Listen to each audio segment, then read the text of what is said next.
And then if folks choose to move forward with it, we'll do a breakout session if you want to have a little bit of one-on-one time with our panelists. And then we'll close out with some announcements. Okay, I'm going to ask our panelists now to give a brief introduction. First, state your name, pronouns, year you graduated, college, and major. And then also if you could include what you were involved in as undergraduate and your current role or work title. And anybody can go. I can go first. Hola, buenas tardes. I am Veronica Gonzalez. It's great to be here in community with you all, even during virtual pandemic times. I graduated from UCSD 10 years ago, decade 2011. I double majored in ethnic studies and international studies with a focus in sociology. I'm now an assistant professor of bilingual education at Cal State LA. So after spending a lot of years in San Diego, I was finally able to move closer to home. LA is home. And what was I involved with? I was involved with Mecha, Migrant Rights Awareness, MIRA. I would love to hear if organizations still active on campus. I was also part of the Folklorico group while I was there, and I was also a programming intern at the Cross-Cultural Center my 5th year, so the last year at UCSD. That's it for me.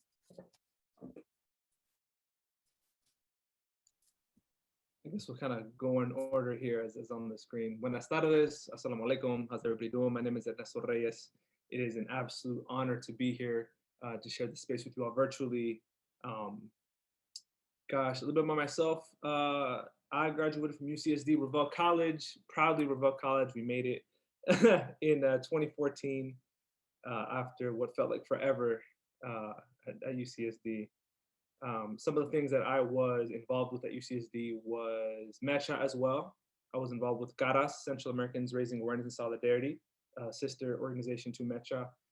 Involved really with the Student Affirmative Action Committee community, really as a whole. I was very, very humbly and had the huge privilege of being a social justice educator my 4th year at the Cross-Cultural Center. And the last big thing that I did at UCSD was be chair for the SAC organizational community, representing the whole of the organizations, Mecha, BSU, KP, in all, et cetera, at high level meetings, chancellors, vice chancellors, really kind of advocating for institutionalized policy change, diversity more than just lip service, things of that nature. And so, yeah. And now currently, just to kind of wrap it up, I am the first year experience and retention coordinator at the Herberger Institute of Design and Art at ASU. We're starting in little less than a week. So I went to campus today, got the whole tour. It was really cool. So yeah, that's a little bit about me. Nice. Let me know if my internet is funky because it cuts in and out for me. Hi, everyone. My name is Lesley Quintanilla. I use she, her pronouns. And I graduated twice from UCSD in 2011 as an undergrad and in 2019 as a graduate student. And as an undergrad, I also double majored like Vero, international studies and ethnic studies. And I was involved in a lot of different things, mainly Mecha. I went to Summer Bridge. In 2006, I was in CARAS with Ernie. I was also in SAC as the SAC rep to Mecha and also SAC rep to AS, to academic students or with associated students. And then I also worked at the Cross-Cultural Center as a DPE, then became SJE, so social justice educator, and also worked at Oasis in the language writing program. And I also worked at Trio. And oh yeah, Ernie too. Ernie worked at Trio. And then I'm frozen. There we go. And then I graduated, but decided to do grad school at UCSD and got ethnic studies PhD. And now I am at San Francisco State University as a women and gender studies professor. And that's it for now. Thank you all so much for those introductions. Now we're going to move forward with our roundtable. So I'm going to take off my screen. Okay, I'm going to start with Lesley. Can you speak more about your experience in grad school and community organizing? Yes. So I, after graduating and working in nonprofit world and coming back to UC San Diego for grad school in ethnic studies, I was really adamant about not letting the institution like UCSD or its bureaucracy kind of suck up all of my labor energy. So I was very careful with how much I put into my classes as a grad student and how much I wanted to and desired to continue organizing outside of campus. So that was like my balance check-in all the time of how, how little or more I want to give to different spaces. So I joined various different orgs off campus. So I was a part of Colectivo Zapatista off campus, and Mujeres en Resistencia, a dance group off campus. And it kind of started to inform, organizing at the border, how I also did my own research in grad school. So as much as I wanted to keep the world separate, they started to merge. And using kind of the various relationships that I started to build in San Diego, I figured that it would be important to create a space that was lacking on campus, which for me, I never thought I would be organizing with scientists or with STEM research until a really good, comrade from Scripps, BT Warner, who's a professor there in the Department of Physics, reached out to a couple of us graduate students in ethnic studies to do a anti-racism panel at Scripps for scientists, for the grad students and professors. So there, as a first-year grad student, is where my relationship with the scientists who wanted to organize against institutional racism at UCSD began. And that's where the Center for Interdisciplinary Environmental Justice started, which is a space that continues up until today. And we're currently still working with different communities who are fighting against mineral extraction, environmental pollution, and kind of using an ethnic studies analysis for organizing within the sciences. So that's a little bit of a brief kind of overview of how I came into grad school, my intentions, and then how they evolved because of the need and gaps in education, and how I kind of wanted to jump in to kind of close the gaps, especially within science and social justice education. That's great. Thank you so much for answering. Next, I'm going to ask Veronica. Can you talk about how you decided to do a joint doctoral program, and how did you decide what to study, and just the overall experience?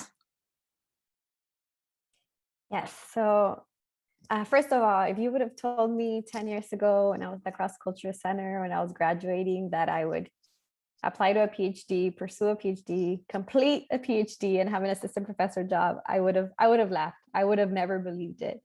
In great part because I didn't see myself there as a mujer Latina, daughter of working class immigrant parents. I just, didn't grow up seeing a lot of Latinx professors. I didn't know anyone with a PhD around me. And so after UCSD, I love teaching, and I love working with children. So I decided to apply for a master's in education with a multiple subject credential. And I did that at UCLA for 2 years. It was a joint program. And when you're doing a teaching credential, you get to do student teaching. I student taught in a first grade classroom and a fifth grade classroom. And one of them was a bilingual, I also have an added bilingual authorization. And so from there, I moved back to San Diego and worked at Eje Academy's Excellence in Justice and Education. The former principal is also a Cross-Cultural Center alumni, all these beautiful connections all around. And I worked there as a full-time second grade bilingual teacher. And I love my job. I completely did. I love working with children. And then, but I did have a full ride scholarship. I had a full ride scholarship that would pay for a PhD. And so I thought, if I have a full ride scholarship that can pay for my PhD, I should at least try it out. So I went in with that mentality, like, I don't know if I can do this. I'm just going to try it out. And so, I mean, financially, it was free, but it did cost a lot of other things, especially in battling all these insecurities. I never haven't seen myself in these positions or in being able to pursue a PhD. So I do want to start with that. And in great part, what influenced my decision to become an elementary school bilingual teacher, and later on, what got me through the PhD joint doctorate program, was my own experience as a bureaucratically labeled English language learner. I at home, everything was in Spanish, novelas, chisme, everything was in Spanish. And then when I started school, I did start in a bilingual program.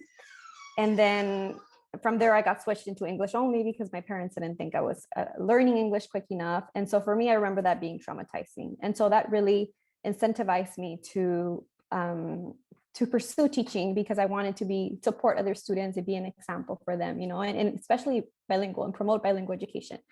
And so fast forward to applying to a joint doctorate program. The reason why I applied to the one I did at San Diego State and Claremont Graduate University was because of its location.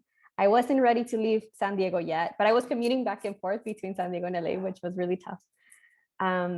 But I wasn't ready to leave San Diego or Eje Academies yet. I had my community there, I had my students, I had the parents and the families that I worked there, and I wanted to keep that connection. So San Diego State has a really, really good Department of Dual Language and English Learner Education, which prepares bilingual teachers.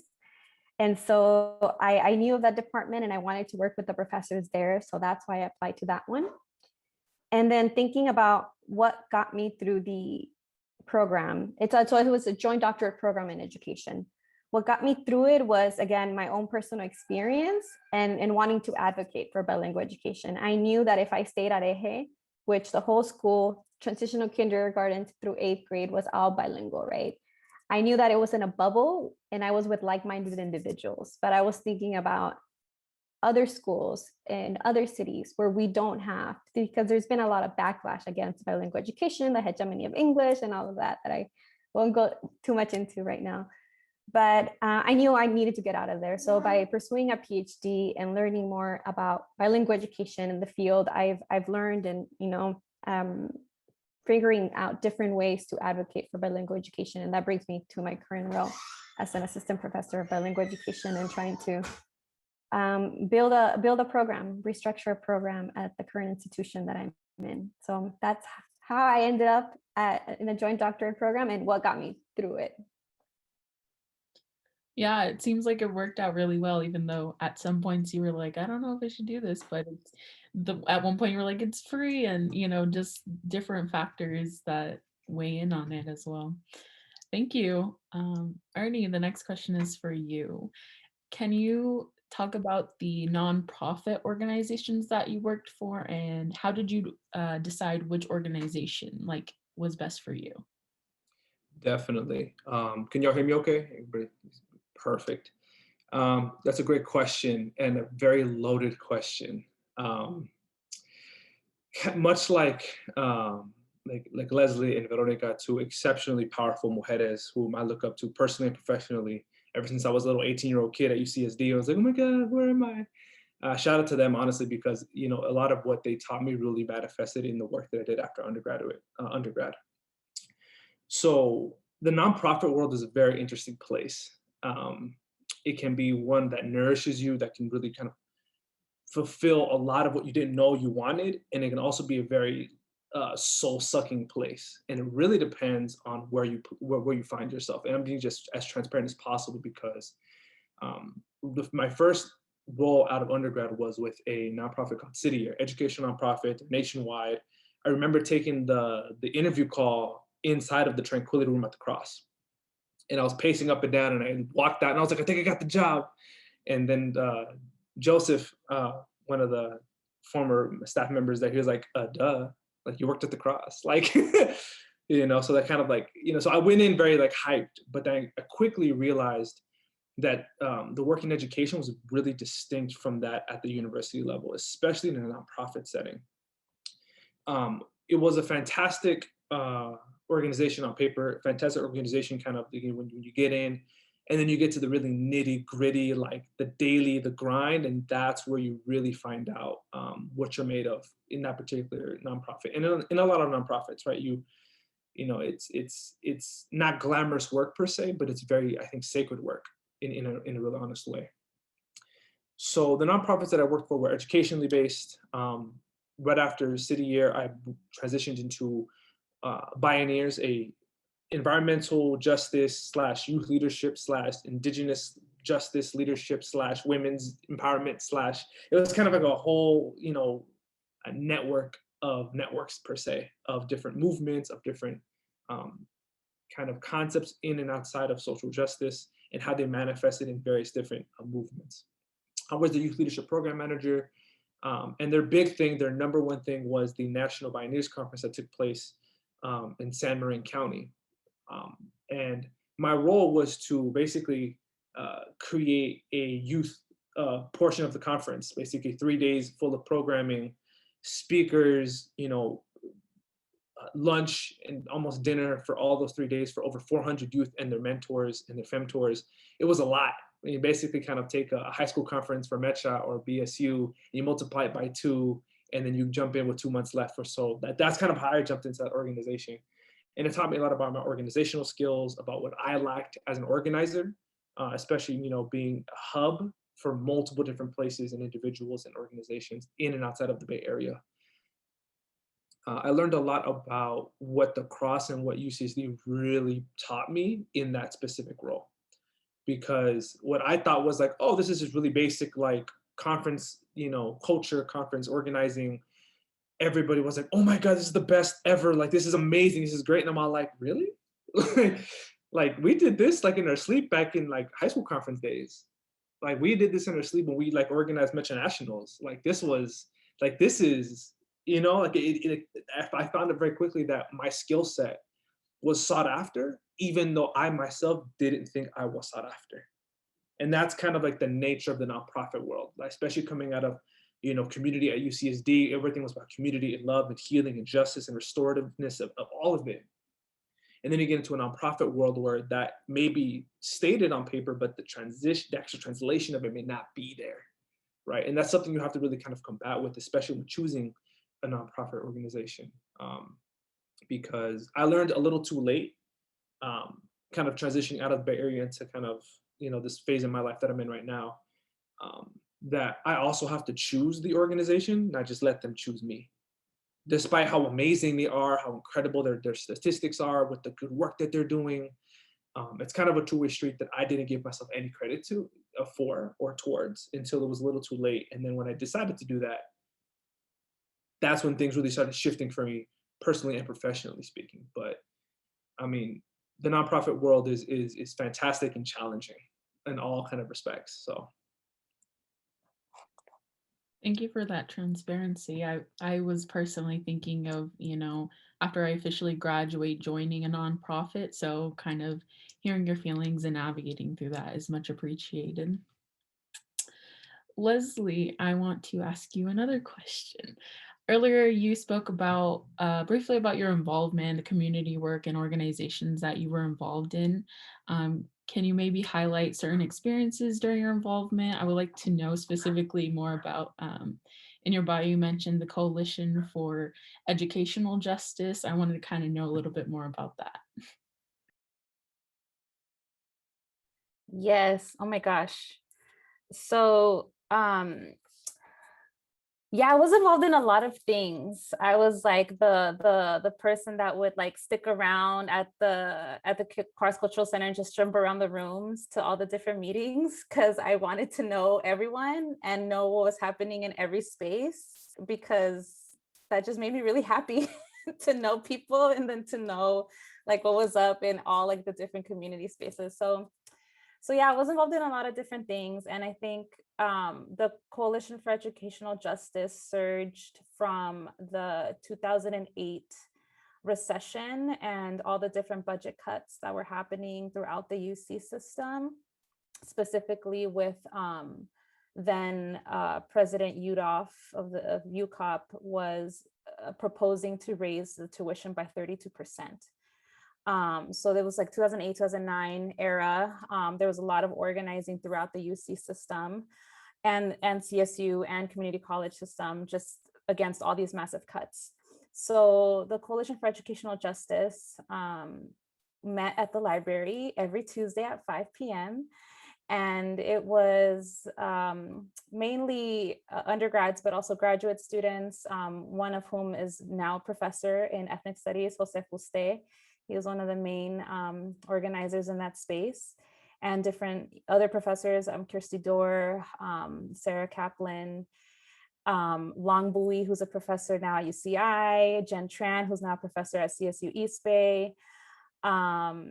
Everyone was up in that space trying to fight against the budget cuts. So yeah, we had a big coalition going even locally in San Diego with SDSU and San Diego City College with a bigger citywide coalition called Education for All. And we were rotating meetings across campuses to also kind of support each other. And we culminated kind of across the state Day of Action, March 4th in 2010, which another alumni, Josue del Castillo, was spending all his money getting banners and canvases, and went through AS to reserve the library, a library walk, and set up a stage to kind of mark this March 4th, UC-wide Day of Action against the budget cuts. And we had a set of demands with then Chancellor Fox and Penny Rue, and meeting with them in the morning of March 4th, and having banners all on Geisel Library, kind of reclaiming our, not just right, but like the idea that education should be free, should have always been free. Education should not be inaccessible. Universities should not be a place of, the only place of learning. There's many learnings that happen, and that should not be, kind of upheld as the one that is attained through a lot of money or attained through, kind of knocking down a lot of doors. So that was a big, I think, a big learning experience for me, organizing through that coalition at the same time that the Compton Cookout was happening and the different, series of racist incidents that happen. And for me, I take away a lot now being on the power side of campus and kind of being a professor. I really reflect on the experience of how my mentors, my professors, specifically, Edwina, Miss Nancy, Jojo, and professors like Kay Wen Yang, how were they facilitating space for us as students, and how can I do that for my own students? It's such an intense moment in my life, 2010, like Compton Cookout, the budget cuts, that it has really marked me forever. Like I always go back to that time, mostly because I'm also traumatized, but also because I always think about the way that our learning was fostered. Like Edwina and Miss Nancy gave us so much love and space and time to figure out how we wanted to respond to various crises that were happening, both racism and educational injustice and everything. That I think that has been my biggest learning that I will continue unpacking forever, more than a class has taught me how to teach. And yeah, I really value all of the different organizations that are at the Cross and all the different conversations at the Cross, because those have been what I continue to carry in my binders. Every time I move in an apartment, I have my binder for my DPE binder, my SJE binder from Ms. Nancy. I still have that. That will be my Bible forever of how to facilitate workshops and classes. And it has taught me more than grad school and how to be a professor. I will be 100% honest with that. It was the Cross teaching me how to be a teacher.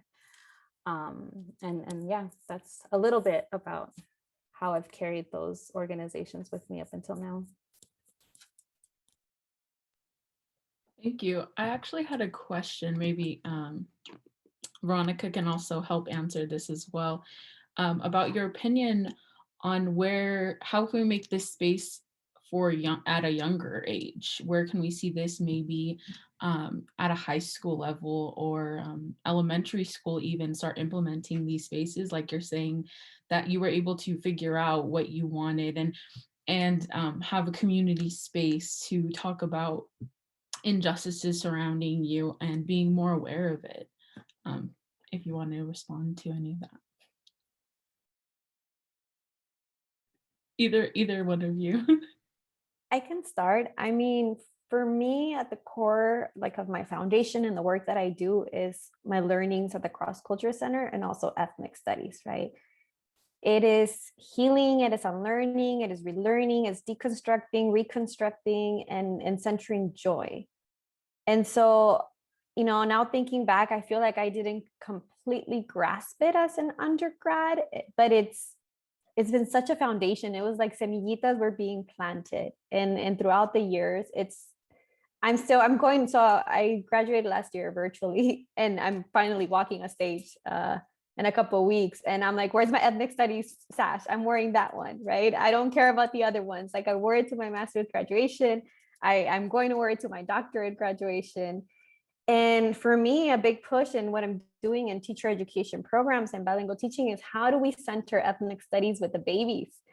And as a second grade teacher, I try to do it. I try to do it to the best of my ability, but I had not been prepared enough, right? I didn't have enough models. And thinking back, like that's what drives me, like recognizing my own gaps in learning and implementing ethnic studies for 7-year-olds, 5-year-olds, 4-year-olds. And some might say that it's not possible, right? We have more research in terms of the implementation of ethnic studies pedagogy at the high school level, middle school level, but not so much at the elementary school level. But it is possible. And I'll give an example. I was in the middle of my dissertation, I was doing a long-term subbing position in a transitional kindergarten classroom. And there was a conflict between a boy, Michael, Black African-American student, and a Latinx student, light skin. And so I try to help them solve this conflict. And at the end, I'm like, how can we resolve it? What can we do after conversing? So they're 5, 4 going on 5. And the boy says, Michael says, oh, we can shake hands. And he tries, he extends his hand, and Stephanie pulls back. I can only infer why she did that, right? But then what Michael said is, it's because my skin will stain hers. So at 5, he had already internalized this negative connotation about his racial identity. So, you know, I grabbed his hand, I put it next to my, you know, like put my arm next to him, and I said, look, your skin is beautiful, it won't stain. But I knew that me saying that comment was not enough to like undo all this internalized racism that Michael was already feeling. And so, you know, the curriculum for the following day and the following week, I just, you know, threw it to the side and just reinvented the curriculum. We talked about race. We used Bell Hooks as an amazing book for children that talks about your skin as a covering. I, you know, translated it to Spanish and tried my best through the next couple of weeks to create a curriculum that was ethnic studies and where we can center, you know, problematizing all these things out in society. And I think that's one way, by centering ethnic studies from preschool and TK, because it is possible and is very much needed. Thank you for sharing that. Yeah, my sister had recently come to me about, there was a survey that they were passing around for her class, and it had to do with a lot of like social issues that had been going around in school. And she was afraid to answer a lot of the questions, even though it was an anonymous survey, because she had never seen something like it before. And so it kind of stunned me more at the fact that she was more scared because she'd never seen something like it before than that she was afraid of answering certain questions. So that's why I was just curious, like, as to at what age, you know, would be the appropriate time to be introducing it, and elementary level, you know, like you're saying, is effective. Thank you. Ernesto, I want to ask you about, so you recently received your degree, your master's degree and everything, and you're kind of in a transition period yourself to your new position. Can you talk about how this transition has been and any advice for students who will be going through a transition period themselves? Whew, man, if you, okay. So I'll start with the master's program. Much like Dr. Veronica, if you would have told me you're gonna go to USC, you're gonna get your master's degree, and you're gonna do it in the middle of a global pandemic, I would have said, dude, you're crazy. Like, get out of here. Like, I'm like, what, why would I go to SC? Why would I go? You know, I'm like, I'm good. Like, I'm doing the work. Like, I'm hanging out. I'm in the Bay. You know, I'm working with with the homies from UCSD that we took over this organization. Like, you know, it's, and then life gets you. I realized very quickly, I was like, I love what I'm doing, but where my real passion, where I stay up at, like, the thing that keeps you up at night can also be the thing that sustains you throughout the day. If you know, you know, it's kind of a boundary you got to set there, but it kind of, you know, you think about it, it fuels you. That for me was retention for undergraduate students, because I say this very openly and honestly. I will never forget the first time I went to the Cross, and it always comes back to the Cross. Like, it really does. Like, the foundation, the learning, the healing. Like, it's really undescribable, and there's never going to be a place like it except for the Cross. And I will always take what Edwina and the staff, Miss Nancy, Jojo, Victor Betts, you know, Violeta, gosh, Vio will always tell me is you, if the Cross is beautiful and everything, you need to take this and plant the seeds in other spaces so there could be multiple cross-cultural centers everywhere you go. And that kind of leads me to the graduate program, because when I was in the Bay Area, I was done with the nonprofit world. Like, I was good. I had my fill. I said, okay, cool. We just transition back home. And I had two bookends of a transition. One where I left in March of 2019 back to my dad's house.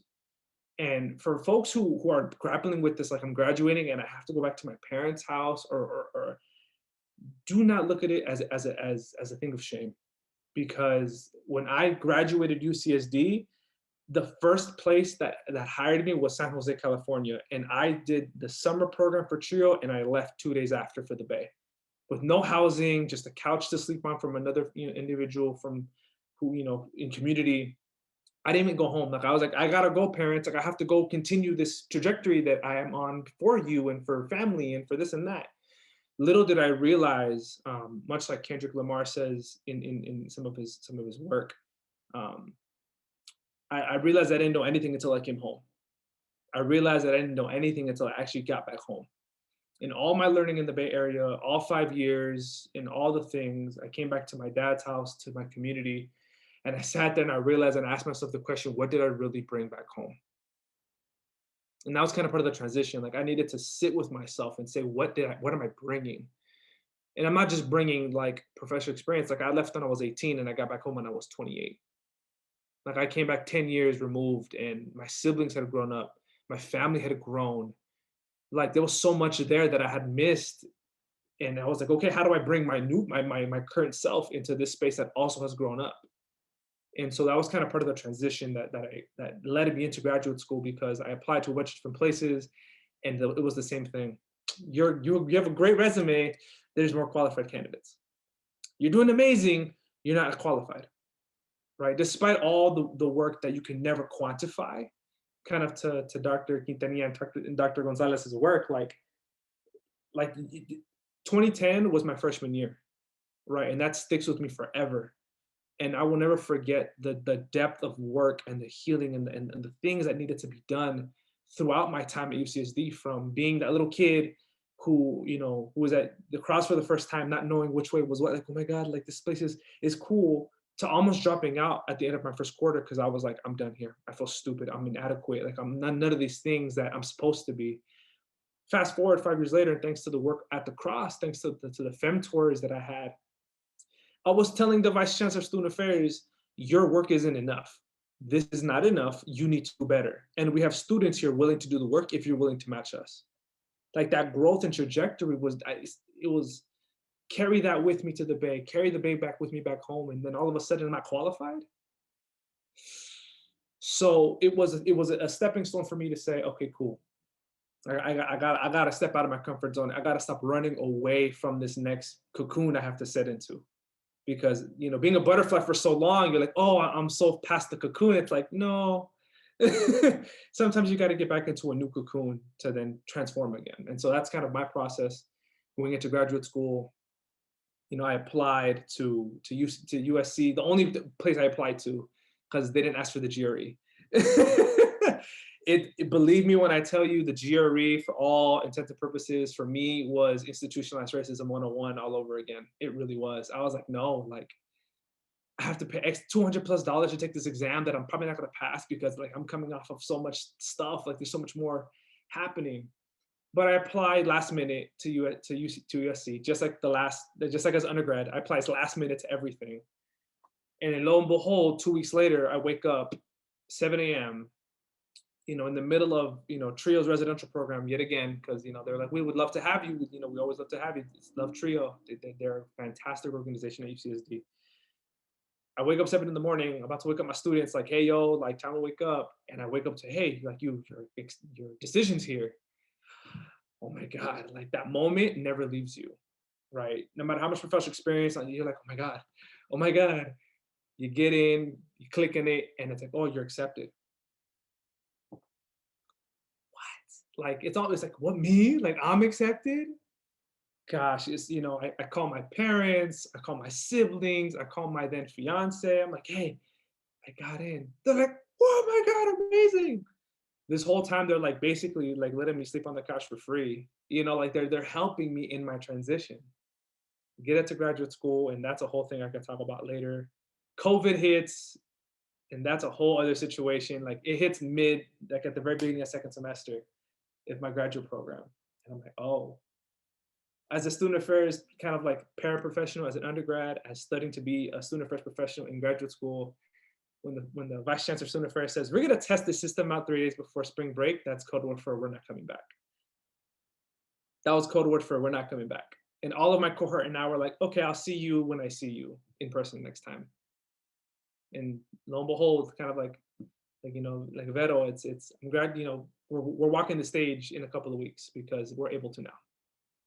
The hood is getting hooded, right? Like kind of the situation is, so transitions are important.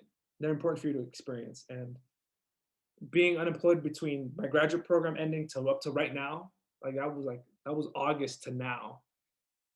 Moving to a new state, all of it, it's cliche. It's so cliche, but it is the truth. It is the unadulterated truth.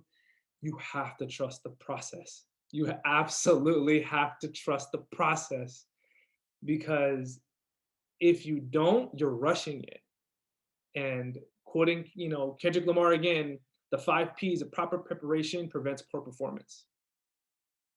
And if in that transition time, you're not properly preparing and just getting like, oh, why can't I just get the performance and get the product done? You're missing out on all of that cocoon building time. And that's what I was doing. I was wasting my time. I was wasting my time just like, oh, how come it's not here yet? I should be this or this. Oh my goodness. It only until I decided to really dig into myself and say, all right, cool, man, prepare properly. Like dig into the process. Like you're here.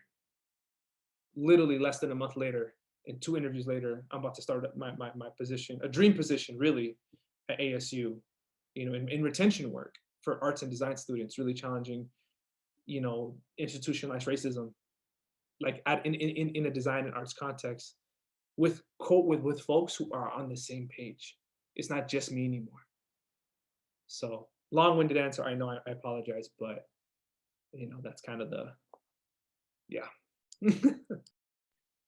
Thank you. No, I can definitely relate, like, especially with forcing yourself to sit down and like tell yourself, hey, I need to do this work right now.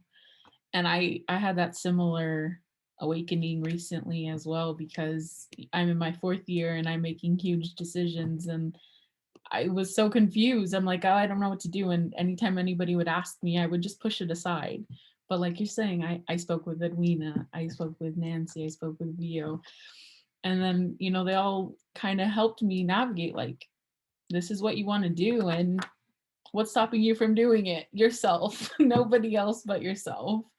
So thank you. I appreciate and hearing that, especially, hearing COVID hit during your during when you're doing this program. What what do you even do during that when they tell you, oh, go home, we don't know when we'll see you again? Thank you. The next question I have is for Veronica.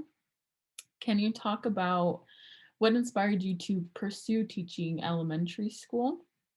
And how might your time as an elementary school teacher influence or affect your current role? So I think I kind of talked about that earlier, but I do want to build off on what Ernie said about just lead into, for me, it's like lead into universo. That's what I keep telling myself, right? I graduated from UCSD and then applied to 2 master's programs. I was about to go to Claremont for a master's and was waitlisted to UCLA, and that's where I really wanted to go to. And then I got into UCLA. So I did that. I started applying to teaching jobs and did not get any offers in LA. I see the mission statement for the school in San Diego, and I email the principal. She emails me back and she's like, can you come in for an interview at 7:30 tomorrow? I'm like, oh, that's a little bit hard. I live in LA. I have to make my way to San Diego. I was like, can we please reschedule? And, it happens. Basically offers me the job on the spot. I grab my things, my tiliches, move back to San Diego. I'm there. Like I mentioned before, because of my own experience as a bureaucratically labeled English language learner, I promote bilingual education and do that advocacy work. And then when I started my PhD program, one of the things that really, really stressed me out, and my first encounter with someone at the PhD program where they were helping me fill out my paperwork and stuff, they were like, oh, why do you want to do a PhD? Where do you see yourself after? And I didn't know. I love teaching. I was like, oh, maybe I'll get a PhD, learn more about bilingual education, and go back to the 2nd grade classroom. Like, what's wrong with that, right? And this person was like, why would you go back to it? Why are you getting a PhD if you want to be an elementary school teacher? And it was just kind of like, why not? So it was hard. It was something really hard to process. And so as I was trying to survive really the PhD, because it's very unnatural to like the demands of academia are just completely unnatural, really, and very isolating. And we can talk more about those critiques. My advisor kept asking me, like, what do you want to do? What do you want to do? But meanwhile, in the process, I was TAing, I was doing recruitment work for the department, I was lecturing, I was doing things here and there. And in a way, I've been reflecting a lot how I was preparing without knowing to the current position that I have now. And my last year, I was writing a dissertation, and it's, not easy. And so I was like, I'm not going to apply to jobs. All I want to do is take a break. I want to travel the world. I don't know what money, but I just wanted to hop on a plane and go somewhere and take a break from academia and school and writing and books. And then I was at a department meeting, and one of the professors at San Diego State comes in and he's like, oh, Costa de Ley is hiring, by the way, if anybody qualifies. And I look around and I'm like, well, I'm the only one that would qualify and doesn't have a full 10-year job. Everyone else did, right? And so right there at that meeting, I look up the position and I'm like, oh, this has me all over it. Bilingual education, multicultural focus. I was hoping more of a critical focus, right? But I read the description, I'm like, I have to apply. I mean, and then I talked to my advisor. I'm like, I want to travel, but there's this position. What should I do? And, different people that I talked to said, just apply. If you get it, you can reject it. If anything, it'll just be practice. And so I submitted my application. The following week, I had a conference in Hawaii that I presented in. It ended up being that I ended up presenting in the same panel as the chair and the associate chair of the department that I'm now working. So somehow the magia, the universo, it all aligned in Hawaii. And so I knew they worked at Costa de Ley, but I was getting a little bit nervous. So I didn't really look up the position. And, we could have been in any panel, but I ended up being like second panel. And I was the first one up. I present 10 minutes of my dissertation work. And as I'm walking back to where the other presenters were, the associate chair gives me his card and he says, I'm hiring. And I just look at him and smile and I say, I applied. So a month later, I'm interviewing via Zoom. A month after that, I have a 12-hour interview. It cost it a lay, 12-hour interview. I was so nervous. I was just nonstop like itching. It had never happened to me again. But you know, I survived and I was offered the position and I accepted it. And I've only started working virtually. I only know everyone and all my colleagues. I've only been to the campus once for my interview. So it's been really interesting. So with that, I just want to emphasize like, yeah, lean into Universo and just find yourself, you know, those support systems. One really cool thing, Lesley, that we did when we were our last year, we had this really, really cool group of mentors and mentors. The PhD students, master students helping us with the application process. So we didn't do it alone. We kind of did, it was like a party. It was like in community. We were completing our applications, submitting them, peer reviewed. So that's one thing that I definitely recommend. You don't have to do it on your own. Lean into community and do it together and just lean into the universe. I feel like there's a plan for all of us. Yeah, we're still using Wayne's 3 to 5 year plan. I just had given it to Alina, like, where would you like to be in 5 years? Yeah. It's a big, overwhelming chart, but I'm going to be so grateful for it when I'm starting this next 5 years. So thank you. Thank you all for answering all of the questions that I had for you. I'm going to echo what Lesley had put in the chat and say, do any folks have any questions that would be helpful for your journeys, wherever you're at right now? If you have any questions, please feel free, you can unmute or put them in the chat. Well, I'm still formulating my questions because there's so many and a lot of them really are like pretty personal, I guess. So I think I'll wait till the breakout room. But just I really appreciate you guys sharing your stories because that does help just one battle that the insecurities and just help understanding, you know, that this is just a journey and all these things that are maybe just be falling into place for some of us, you know, maybe setting that path. So thank you. Oh, we actually have one in the chat. Adam asks, how have you all dealt with imposter syndrome? Yes, I would love to hear all these responses. You can't come for me like that, Adam. You can't go for the I'm throat sorry, at the first you question. told me to ask a question, so I asked a question. Gosh. I'll take a step back and let some of the doctors in the room, you know, go with that. That was smart. That was smart. I can start with what I was feeling, and then I love how Lesley just deconstructs it all. We had this conversation before, so you can deconstruct the imposter syndrome at the institutional level after. Like I mentioned, I came in with a lot of insecurities, so it was really, really hard for me. First of all, because I never felt, you know, struggling to learn English, I was silenced for a really long time. I felt the most comfortable. I still feel more comfortable when I can speak in Spanglish, right? But in these institutional spaces that don't always embrace our full linguistic repertoire, I can't write in Spanglish and I can't write, you know, speak in Spanglish in every single classroom, right?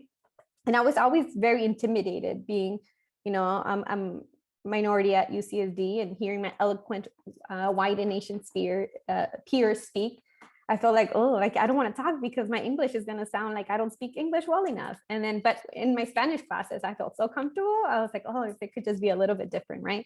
So, you know, and I didn't really find my voice. And so moving fast forward, when I went to the PhD, I remember thinking like, I'm going to have to defend my dissertation one day. I'm going to have to speak in front of 4 professors. How am I going to do that? Like at UCSD, I was very intimidated by professors. I never went to their office hours. It was really hard for me to connect and talk to them. The only one that I, you know, was able to, Wayne, he made an effort, right? He tried to remember our names. He's like, Veronica, how's it going? So I was like, oh, a professor's talking to me. This is so cool. So I keep that in mind now as a professor as well. But so moving fast forward to the PhD, it was really difficult for me, especially my first year. I dealt with a lot of anxiety. I dealt with panic attacks, nervous breakdowns. I dealt with depression. And I hit a really dark spot, I'm not going to lie. But I feel like that came along with a lot of growth. I was proactive. I did look for therapy. I looked for support from peers, even though it's just very isolating. So it can feel like especially I'm really social. I love dancing and going out and being with friends and being in community. So when you have to be in front of a computer all the time, producing knowledge is just, it's not very human like. And so finally my third, fourth year, I started connecting with more individuals, and Lesley and a couple others, we would go to a coffee shop and ride, be there for many hours all over Normal Heights and North Park. So that really, really, really helped. And then also reminding myself that I'm not the problem, but rather like these institutions, again, that don't embrace our full linguistic repertoire. And so, I wish I had made those connections earlier, but I think that really has helped me. It has helped me dealt with like this idea of imposter syndrome. And I think, we have to talk more about it, because we have to demystify it and problematize it and talk about why it happens and why do we feel things. Like it still creeps up a little bit. Sometimes I'm like, but I think that it's definitely been a learning process. Thanks, Vero.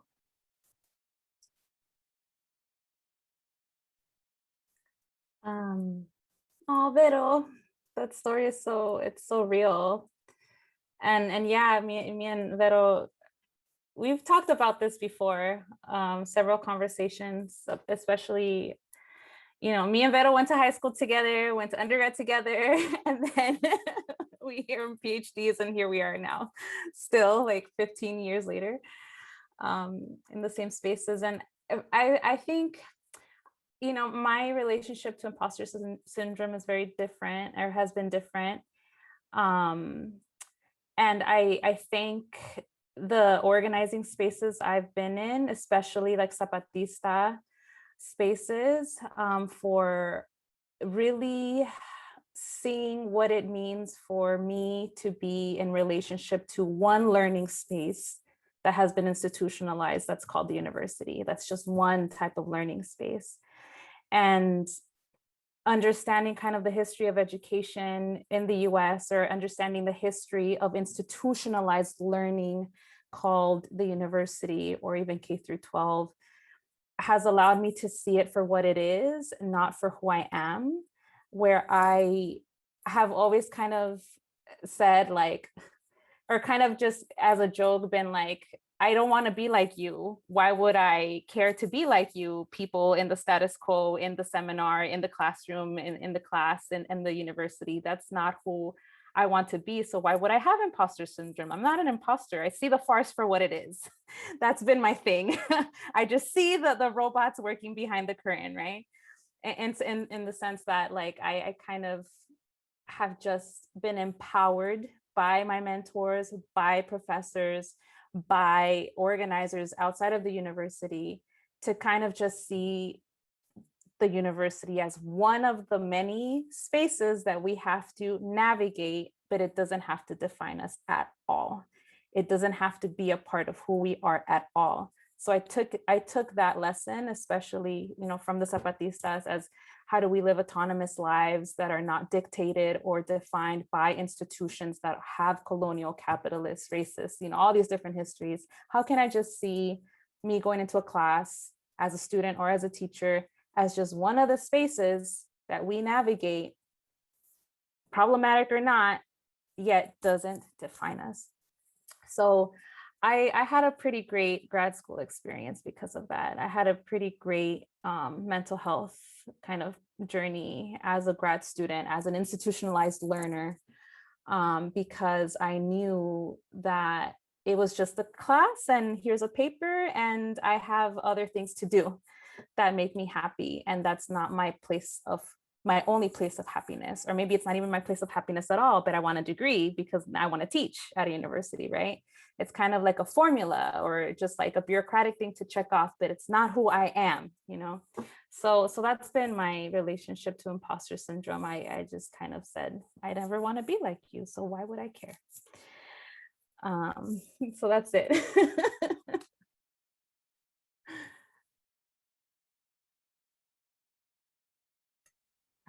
Thank you both. I see a question in the chat about applying for graduate school and not knowing how to get the letters. And I have some thoughts, but I would love to hear from you all about sort of what you think. And then if there's time, I can add a few things. If you haven't kept those relationships up, or what do you all do to keep those relationships going? God, that was my whole application. So when I was in undergrad, I was super cool with all the folks at the Cross, super cool with Trio folks, some folks at Oasis, did I talk to a single professor? Not at all. Like by the time my fifth year was going around, I was going to more meetings than class. And by my last quarter, I was a part-time student because I had finished everything. So I was definitely, I was like, oh, I'll show up because it's my capstone, because it's like a class of 10. The other one, I was like, I'll show up. Like, I didn't make any connections with professors. I didn't have that foresight. I didn't have any of that. And that kind of comes along with listen to what the Cross is telling you. Listen to what the Cross is telling you. When they say, go and talk to your professors, listen to the Cross. When they say, hey, yo, like, step out a little bit and we love you here, but go to that study group. Go build connections with your study group. Because 5 years later, I was like, I want to apply to grad school. I don't know any professors. And not only that, it's been 5 years. They're definitely not going to know me. And so I think interestingly enough, my sister is in this current period right now, graduated from CSULA with the BS in public health. She's the only BS in the family. She's the smart one. She's kind of like, okay, like I have some professors, but like I'm missing a third, or I'm missing somebody. And I've kind of heard this before, like, I don't have anybody. You know what I had Josue de Castillo, who was my mentor. I had a supervisor from like 3 years ago, and had Edwina Welch. Like I remember asking her, Edwina, could you please help me get into grad school? She was like, dude, just send me the thing, dude. Like, and so there are people in spaces there, right? And for folks who are in your 6th week, it is never too late. It is not too late. You could be graduating tomorrow. Be like, hey, professor, my name is such and such. I've been in your class. I'm thinking about graduate school, and I want to establish a concrete relationship with you for us to kind of like, what I'm saying? Like, I'm thinking about pursuing further education. And I really loved your class. I really appreciated X, Y, and Z. Do it. Do it now. Like, going back to imposter syndrome. Gosh, like to all the points, like all of this exists, it's there. But the reconstruction of yourself in moving past it is the most important part, right? To Veto's part, like it can get dark. My first year was like, I'm ready to quit UCSD. I hate this place. This place sucks. Had I not had the support systems around me, I would have not been here right now. Period. Right? For Lesley, like her like dismantling that in her undergrad. I remember like having these conversations with her when she was like recently graduated, and I was still like in undergrad. She's like, you got to navigate these spaces differently. And so all that being said, you have to step into it. You got to say, I don't know about too many professors. Go say what's up. Go say hi. Go make yourself known. Claim that space, because gosh, it makes a world of difference. Because for my own graduate program, all the lessons of the Cross, all the lessons of all the things came to the forefront. And I was like, oh, so graduate school, amazing school, fantastic, all this stuff. This is what we call andragogy, really fancy word. And you're like, I've been doing this. What are you talking about? Like, I blood, sweat, and tears of my educational life went into this. That's just the name for it. Okay, cool. Like, we can run with this. Let me go talk to, Dr. Darnell Cole, super awesome professor, and he's all like, hey, okay, cool. And then he knows your name. And then you're going out there. And then before you know it, you realize that your favorite professor, Dr. Shafika Ahmadi, who was teaching legal studies in higher education, is his wife.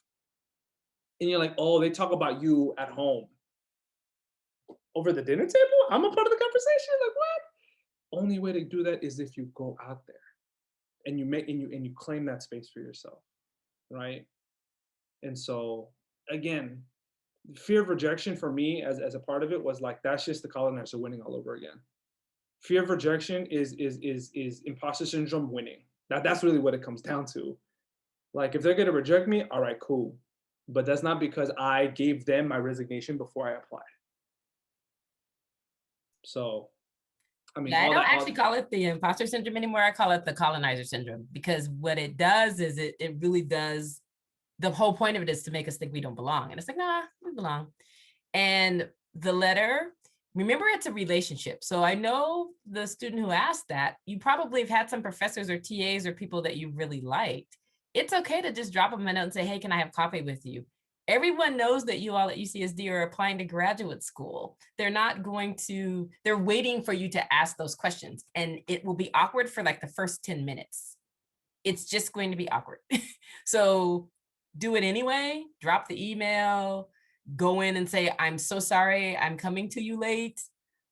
What was your faculty members on this call? What was your undergraduate experience like? You've got them, you've hooked them. Because everybody does want to tell you kind of what they went through. But Ernie's right, you gotta step into that, and you gotta put in that little bit of work. The fear is the thing that's keeping people from doing the things. And then my last thing, and then I'll be quiet, is when you leave, make sure you drop people a note every like 3 to 4 months. Hey, I'm doing really great. I'm here, so that they remember who you are. So then it's a relationship. It's not a transaction. So be in relationship with people, and they will always want to help you. Thank you all. We had another question in the chat. How has social justice and education reform differed in reality from what you thought it would be? I think they said Ernie touched on this a little bit earlier. If you could go a bit more into it. Can you ask the question one more time? I kind of lost myself in the sauce real quick. Yeah, or if Grace, if you wouldn't mind saying a little bit more about where that question is coming from. Yeah, just like Ernesto, you talked a little bit earlier about how like going into organizations and nonprofits, like it was really different from what you were expecting. I know you guys have more worked in kind of different areas, maybe not necessarily specifically education reform, but like how exactly is it different in reality from what you were expecting? Got it. Oh, I mean, gosh. So you get spoiled at the cross. I'm just gonna put it flat out. You get really spoiled at the cross. Very. This is not because that's social justice. And I see you doing the shaking your head, but it's true. Like you go to the cross and you're like, oh, this is it. Like this is the sauce. This is what it is. This is amazing. If it's like this everywhere, we'd dismantle everything in a week, and we'd be having cookies and milk at Edwina's house by Sunday afternoon. We'd be hanging out at the beach all day. And then you get to the real world and you realize that just because somebody says social justice is a platform and a pillar does not mean that they practice social justice as a platform or a pillar. I will give a very, very real example. And this is, again, this isn't throwing shade on this particular, I won't even say the name, but it's tough because I think Adam, before he hopped off, put in the notes, nonprofits are different than universities. Universities, you run on a different type of funding stream. And if money speaks, it screams at nonprofits. It screams at nonprofits. And especially if it's like donor-based, founder-based, like if a founder is in charge of the organization, you basically do what they feel like doing that week. Despite whatever the thing you're doing, like what they're going to do, I think we should do this. We're all gonna bend over backwards to make sure that happens in some nonprofits. That's just the reality. I'm just gonna keep it real with you on that way. For social justice, there was an organization that I worked for that I was a team leader for. And one of my team members, a recent college graduate, was about 5 minutes away from Michael Brown's house when Ferguson happened. So she knew Mike Brown personally, like she knew his mom, and Mike Brown happened. Ferguson happened. Remember, this feels like ages ago, but it was, you recall right back to it. She's from that community. So it's not just something that's like removed, like, oh God, like we have to be in solidarity.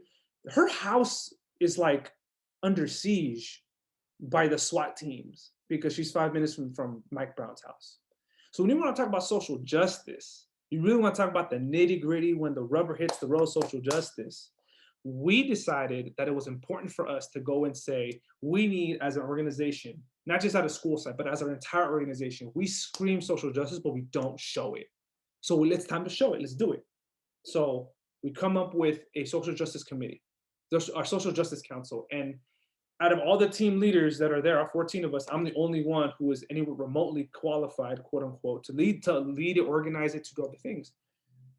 Fast forward a few months later, it's like a debrief space at first, and then all of a sudden, okay, cool, we want to present. We want to take up an entire Friday training, which are precious Fridays, by the way, in this organization. Like, they're trainings, and it's like where everybody comes together, precious, precious, precious moments. We want to, put on an anti-Black, anti-racism. Like, what is the Social Justice Council doing? We put hours of our extra time, and mind you, we work 7 to 7 in this organization, Monday through Friday, 7 to 7. We get paid $4.50 an hour. That's nonprofit life. This is a taste of some of the nonprofit life, at least in this particular organization. The night before, some of the leadership, and not even the high level leadership, like, I'm middle management to my team, and then there's like the program manager, and then the folks right above them. It's this layer of folks that comes down to us and says, we saw your presentation, we need to make changes. And we said, excuse us? Yeah, the colors are a little too militant. The colors are militant. It's the black, red, and green. It's a little too militant. The content, it's a little too raw, a little too graphic. And we give trigger warnings and everything to the situation. Like, you're gonna see a picture of somebody hanging, because if you want to know the context of why everybody's so mad, you have to understand the context. Like, you are grown adults. You're recent college graduates. You're working with students who would deal with this in East at San Jose. You cannot shy from this. We want to be real about this. We're here to be real and have these conversations. We have to take that picture out. We have to do X, Y, and Z. They're in editing it the night before. I'm up until 11 o'clock and I have to be on campus the next day at 6:45 a.m. to make sure they're all ready to go for this Friday training at my site. Every single person, specifically the individual from Ferguson, who was a Black woman, and everybody else who was part of the committee, said, we are going to gracefully bow out and in protest, not be a part of the situation. So I have to show face and give the presentation. And the first question that's asked is by a good friend of mine, Black male, who says, hey, Ernst, I know you're cool with it, bro. You're an ally. Why is not a Black person giving this presentation? And I said, there's some stuff in the background that I can't really speak on. All I know is that it was too important for us to get this across, instead of just saying, sorry, we're not going to have it. So it was a conscious decision that I had to make as like the leader of this Social Justice Council. Long-winded answer, but to be honest, like, that's some of the realities, let alone in other organizations that I've worked for. It's like, we love our youth and we love them very much, but before you know it, we have 2 youth in handcuffs because the Marin, sheriff is like, you have the badges and I see you, but you're not supposed to be responsible. We put you in handcuffs, little youth, and traumatize you and like put at jeopardy the entire youth program. Like, so these are these instances where organizations try. They really try. But kind of to my point before, like, you have to also choose the organization and have to really step into, all right, cool. Like, they say social justice, let me ask that question. Let me be honest and ask that question. If I don't like the answer, am I willing to go and do some of that work in there? Or am I okay kind of stepping off and saying, all right, cool. So I can keep it real all day, every day. Like, I mean, just kind of the nature of this, good work, sacred work, but God, if I can go back and tell myself, hey, yo, like, you're worth a lot more than this, I would definitely have gone back and said that to myself. So. Thank you. Do any of the other panelists want to touch on this? I remember not the exact quote, but the meaning of the quote that Professor King Yang shared in one of his courses was, I hope you don't live a boring life. And this is the message that he sent us out with, right? And so I've kept that with me. And he also gave us an oyster knife. And he said, I do not weep. Well, it says, I do not weep but the world. I'm too busy sharpening my oyster knife. And so with this, it's just, we're going to be swimming against the current the majority of the time. And I think we just need to know that if you're trying to do good work and critical work and work that matters, and you're re-envisioning the way the world works, you're going to be swimming against the current. And yeah, social justice gets watered down, and you're going to realize that people you think are on the same page as you are not really on the same page as you. So for me, it's like, okay, how do I stay grounded? And still, Bettina Love talks a lot about freedom dreaming. How do I continue freedom dreaming? I need like people to freedom dream with, right? I need my buddies, I need my community, I need to stay grounded. Like for me, I've been doing a lot of reflection right now about what it means for me to be at a Latina faculty at an institution, right? And how do I feel, how do I ground myself and connect? And I was reminded, like, I need to ground myself in my students. I need to create these counter spaces with my students, because everything else can be crazy and structural racism, you see it left and right. But it's like, I'm going to ground myself with my students and make those connections, because I need them probably more than they need me in terms of sustaining me. I'll add a little bit just before we close that. I swear UCSD taught me so much about everything, especially when trying to make concrete changes and that are materials. So for example, when the demands post 2010, were taking shape, like making ethnic studies a GE, or having a diversity education undergrad requirement, or getting the new centers, what is now called the Raza Resource Center, or the Intertribal Resource Center, or the Black Resource Center. All of the meetings, oh my God, all of the meetings that summer of post 2010 and post 2011 with Edwina and Agustin, and trying to conceive of what we wanted or imagined a new resource center or space to be, with our differing desires, was so frustrating at the time. But I learned so much about the limits of what an institution like higher ed, what those limits are for our dreams, and being okay with maybe not necessarily fulfilling them because maybe they're not meant to in that time or space. So what I mean by that is that I remember having a conversation with you, Edwina, that I wanted the center to be called the Decolonial something center for campus or something, before it became a split amongst Metch and BSU.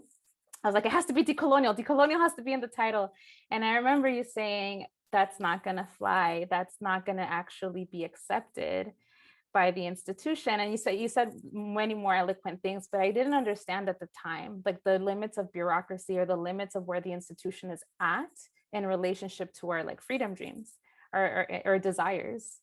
And now I think about 10, 11 years later, that institutionalizing a decolonial name is actually so contradictory, even though we know that our work can be, and our work everyday relationship building is and has always been at the Cross-Cultural Center.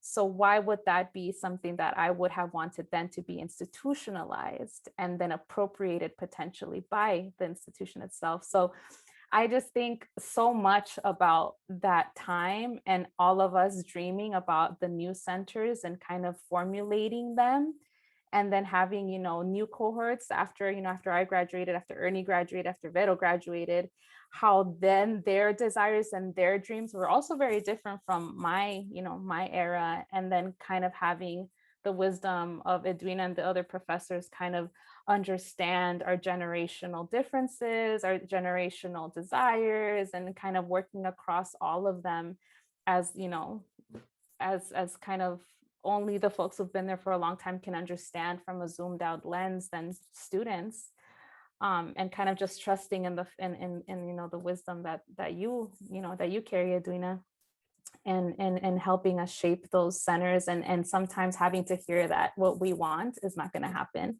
and that's okay, and it's for a reason that I can only understand 10 years later. So I think in terms of reform from the inside, it's very difficult that sometimes it doesn't make sense until way later. And we're seeing it now with the limits of education and social justice now.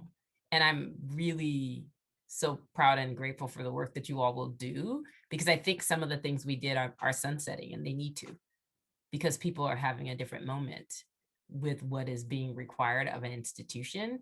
So there's a person that I always listen to is Paul Kivel. It's like, who does your work benefit? And it was hard to sit in there because you are sitting in the complicity and the support at the same time and have to name it. Like it's never clean, and it's always worth it.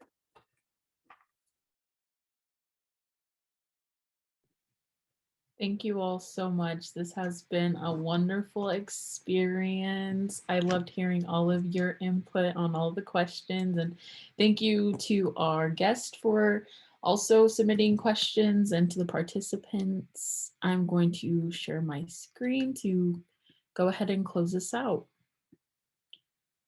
So here are on the left, you can find our groups for our alumni networks if you want to join, and also our Hug network. The Linktree on the right has access to all of our mentors here at the Cross-Cultural Center. So if you're looking to join the program, there is a QR code. And then next, if I could ask all of you to please complete this survey. It really helps me with my facilitation skills a lot. I really appreciate your feedback. I'll give y'all a minute to. Thank you, Evelyn, Marissa, Shireen, Estefania, Adam, for sticking around and logging in. And then the last thing I wanted to show y'all is our upcoming programs at the CCC. We have a hot topic discussion coming up on Friday, a SJE workshop on Monday, and an art reception on next Wednesday. Edwina, I don't know if you want to say anything to the panelists or any of our guests. Just appreciate you all coming week 6. Appreciated everybody coming on when they could and staying on. For the students that are still left and asking about those questions about how do you talk to professors or how do you talk to folks, know that these amazing people are here with their time because they want to be of service and help, and always lean into that. So thank you all so much. I knew I was going to be screeching loudly because I was like, look at the fan, look at the fan. So thank you for coming. Really appreciate all of who you are, the work that you do, the work that you will continue to do, and that you're building it wherever you are. That's all I personally ever wanted, and I think that's what the center tried to stand for, that we can't just leave it in one place. It has to go and struggle other places as well. So I appreciate you.